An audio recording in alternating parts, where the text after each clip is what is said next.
Hey guys, welcome to Reddit Tea. Today's story is absolutely insane. A man caught his wife sexting his best friend of 30 years, then the best friend's wife revealed the real story, and then the wife showed up in the comments. Let's get into it. I'm 40 years old, and my wife is 40. We've been together for 22 years, married 11. We have two wonderful children together, 7 and 5. Just over a week ago, I caught her sexting with someone who I thought was my friend. I have known this guy for over 30 years, since we were children. He is also married about 8 years, with children. I snatched her phone from her, and in the message thread, I saw that there were a few separate exchanges between them going back to June of this year. These were very explicit messages, but only text, no photos or videos. I immediately confronted her, and she was extremely apologetic.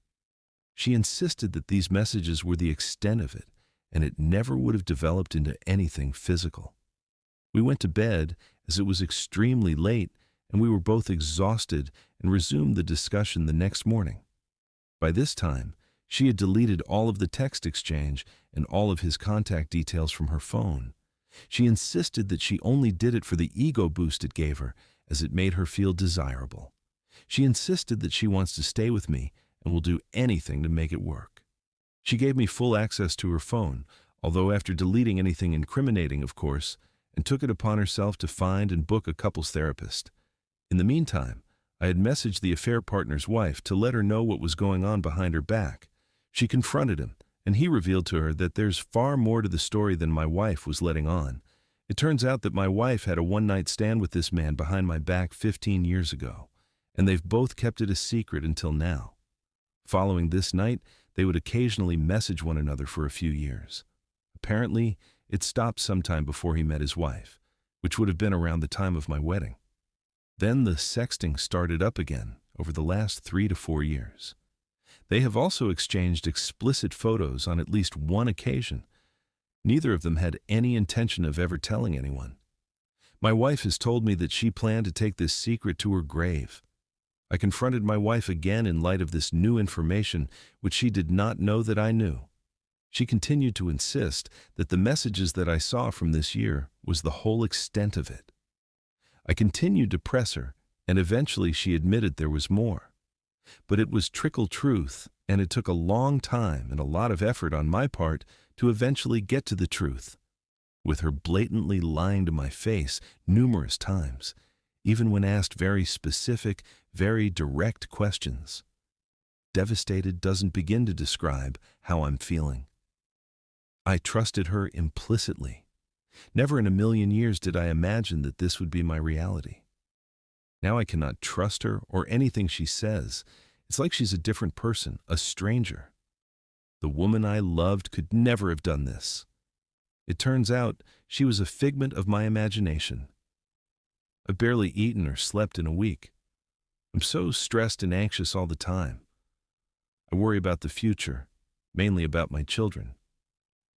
I don't know how to explain what's going on to them. I'm just so lost right now. My world has been turned upside down. It feels like my entire marriage is a sham based on lies, secrets, and deceit. All right, let's see what the comments had to say. One comment said, "For the kids, 2 happy homes are better than 1 unhappy house. I think for you it's best to leave her, as I think there is more she's not telling you. If she loved you, she never would have cheated, but she doesn't, and I'm sorry." Another one said, "It's not uncommon for there to be people on here who discover an affair that happened a long time ago. The difference in your case is that your wife obviously had no guilt about it and continued to fantasize about him throughout basically your entire marriage.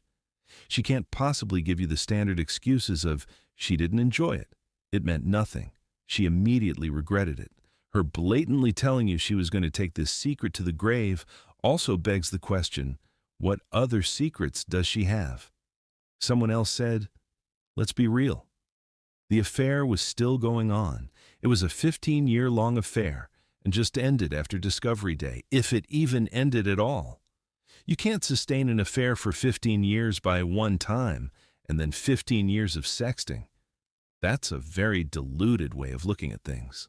Now, Here's where this story takes an absolutely insane turn. Because buried deep in the comments, another user showed up, and what they said stopped everyone in their tracks. A commenter wrote, "I have been through something very similar. 13 years ago, 8 months after being married, I caught my wife with some inappropriate text to her boss on her phone. She lied, and since the only texts I saw were, 'I want to cook you breakfast in the morning,' and 'I wish you were here,' she managed to convince me it was just texting. I tried to leave her, but she begged and pleaded with me to stay. She said it was just text messages and nothing physical ever happened, and she just felt obligated because he was her boss. They also had a sexual relationship before we even met. I know as I typed this, I realize how stupid I was. She said she would find a new job and change her phone number. Very reactive remorse, which I assumed was real at the time. She had to finish working there while she looked for a new job. She didn't find and start her new job until 6 months later.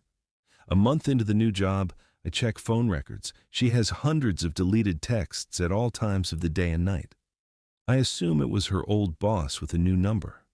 I was wrong. It was a new male coworker at her new job. She deleted the texts and explained that because of the situation with her old boss, she panicked and deleted the new texts. But he was just very helpful and was her trainer.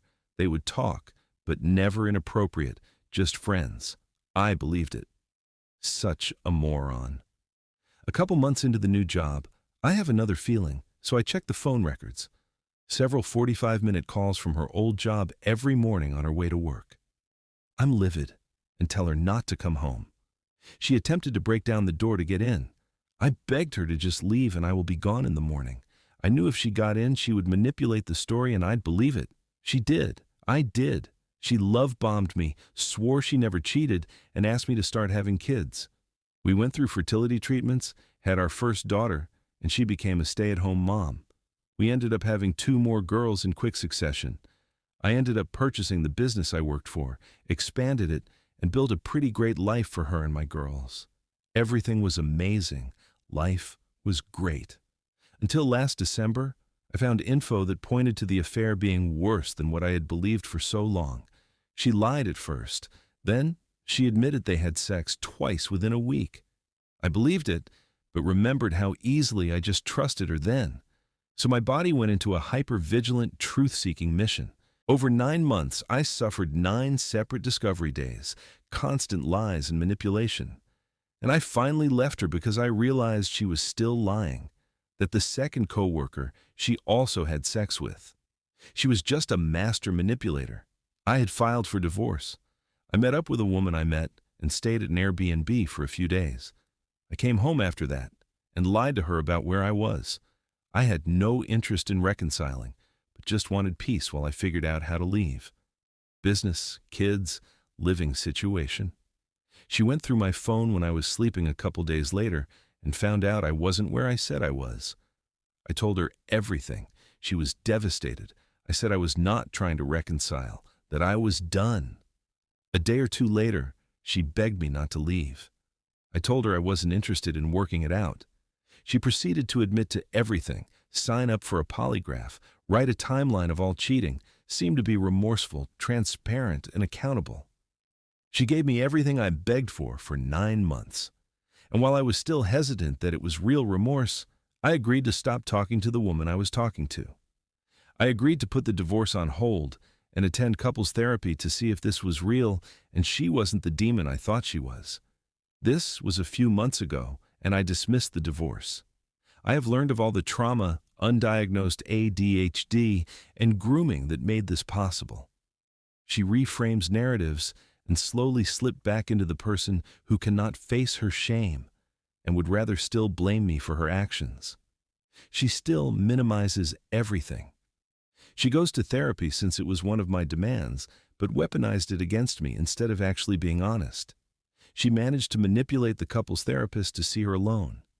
She is incredibly protective of this fake narrative she has built over the years and probably believes it because it stops her from collapsing. I have learned a lot about myself and her over the last year. I questioned everything in my life. I had to paternity test my children. Unfortunately, these people are cut from the same cloth. Reconciliation is almost impossible with serial cheaters and liars. They have severe underlying issues that they cannot face. I wish you the best, and hopefully you can take something from my story to apply to your own situation. They are broken, self-serving human beings. It isn't our job to fix them. I promise you, there is a lot more to her and the affair partner's story. There always is. And then someone replied to his comment. Just something to add. You told me we were reconciling. We would talk about our future. We were intimate and had date nights. You told me you were going on a boys' trip. Turns out, it was to meet up with a girl you met on Reddit that you were talking to for the last month, telling her you loved her. All while I was at home thinking we were reconciling and being intimate. When you got back, I found some odd things in your car, and I asked whose they were. You said your cousin's friend. You sent me sexual texts that night, the kind you always send me when you want to get intimate. So yeah, silly me to think anything was off. I decided to look at your phone because something felt off. And to my surprise, you had a whole hidden life. You had been talking to women on dating apps for months and had a full-blown affair. I did beg you to stay because I love you and understood the hell that I had put you through and how this was the most out-of-character thing for you to do. We see a lot of things differently from the last 17 years, which causes us to fight. We are both strong-headed, but none of that changes the factual part of our story, nor am I reverting back to that person. I continue to apologize, and I take full responsibility for what I have done to you and our family. You never owed me anything and had every right to leave. That was his wife. She found the Reddit thread and responded. He replied, I said I would reconcile based on the fact that you were telling me the truth. You were not. 9 months of constant lies and gaslighting after 13 years of deceit and betrayal. I find out that you not only had sex with the first predator, carried on an emotional relationship for 5 years with him while married, had sex in our bed a couple days after begging me to stay, after having sex with me, but also had an entire separate overlapping affair with the next guy you worked with. Yeah, I was done. I did lie at that point. I also didn't care that I was lying. I did not feel I owed you a single thing after what you did to me. I didn't have sex with you. I didn't try to have sex with you. I wanted peace while I figured out how to move out. Our marriage meant nothing, and our vows certainly meant nothing. It was never about reconciling. It was about not being manipulated into the fake world you created to alleviate the guilt and shame of what you did. Since I have fallen for it so many times before, I wasn't doing it again. But I did. And that's my bad for trusting there was something that was real about you. You would rather fantasize and make the groomer you first had an affair with the hero, you the damsel in distress and me the villain, than actually being remorseful and accountable. It's manipulation. You rewrote the narrative of our early relationship, our marriage, your affairs, and my cheating. You minimized every point of your affairs. You still do. Just because you stopped having sex with the second affair partner in 2014, you think the sexual conversations that continued for 5 years after that, including the ones where he sexualized our daughters, isn't cheating. Because you only agreed to have sex with him via texts and calls, but didn't actually go. Either way, I'm sorry for your childhood traumas, your young adult traumas, and I am sorry you were groomed and taken advantage of by 2 sexual predators. One, a pedophile. Arguing about if what I did was cheating seems to be counterproductive. She replied, we had sex that Thursday, date night Saturday, and you went on vacation with your affair partner that Tuesday. So you either cheated on me or you were cheating on the girl you flew into town. He replied, if it makes you feel good about what you did to me for 17 years, that I say I'm the same as you, then fine. I will always love you. The part of you that was real, at least.